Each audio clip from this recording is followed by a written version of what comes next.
Trek has a new checkpoint. It's the company's do-it-all gravel bike, especially this model, the Checkpoint SL6. Do you want to race the Reggie Ramble or the Trans Rockies Gravel Royale or the Big Red Gravel Run? Or maybe you want to go on a bikepacking adventure. Whatever you want to try, whichever type of gravel is for you, this bike can do it. So you might ask, how can one bike do all that? Well, Trek looked at his previous generation of Checkpoint and noticed it was very well suited to the gravel in its own backyard. That's a US Midwest Plains kind of gravel. But they wanted a bike that performed well all across the continent in various races and in just various situations. So how did Trek do that? Well, it kind of looked to mountain bikes. It says the new geometry on this Checkpoint is progressive. So the front center dimension is longer by 2 centimeters, and the wheelbase is lengthened. It follows from that. To compensate for that added length and to keep the steering sharp, Bontrager shortened the stem and the reach of the handlebars. On this size 54 bike, the stem is 80 millimeters. The handlebars, they're new. They're the Bontrager GR Elite, and they have a reach of 75 millimeters and a drop of 128 millimeters. There's also a slight flare, about 13 degrees outward.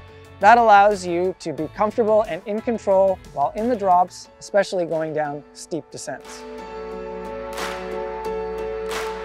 I bet you want to know what kind of tires you can run with this bike. Of course you do.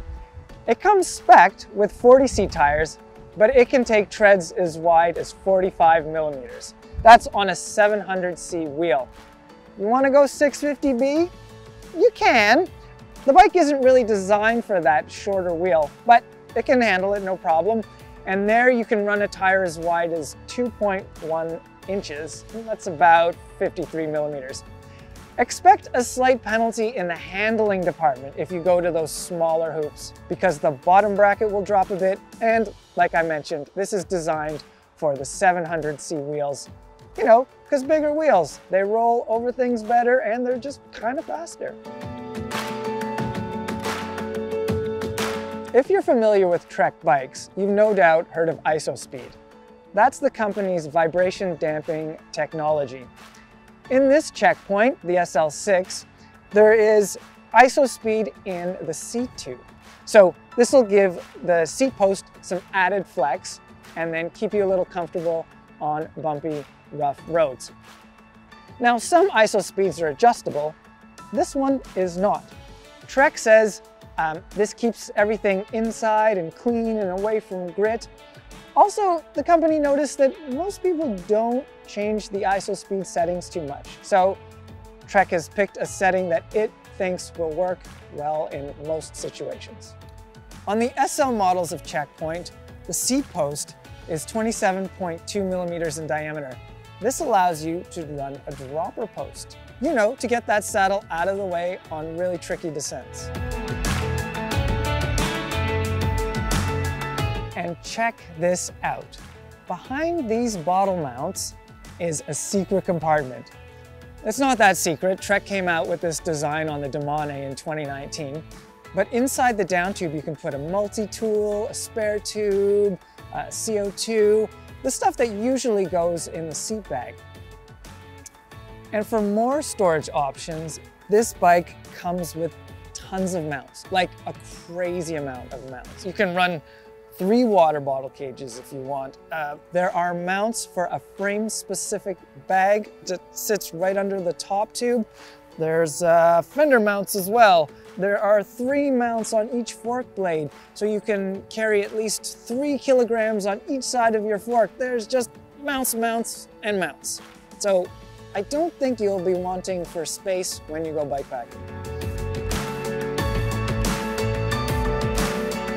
The carbon fiber Trek Checkpoint SL is in the middle of Trek's Checkpoint range. With this relaunch, Trek has come out with a higher end model. That's the SLR. Now, the SLR is very much the racing bike. That's for being up at the front, It comes with fewer mounts. You can't run a dropper post with it. It is very race specific. At the bottom end of the range is the Checkpoint ALR. Now that's got an aluminum frame. It's very similar to the SL, but it's at a better price point. If you ask me, I think this SL is in the Goldilocks range.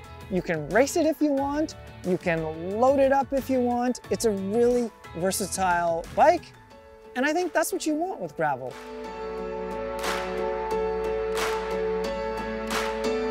What's interesting about the new Checkpoint lineup is that there's one geometry for all the bikes. The features may change, the materials may change, but Trek says the dimensions will work in all kinds of scenarios. I've just got my hands on this new Checkpoint SL6. So far I've noticed that it's nice and agile in the turns, but it still cruises ahead nicely as well. So I'm keen to keep riding this bike and to see how it performs no matter what adventure I find myself on.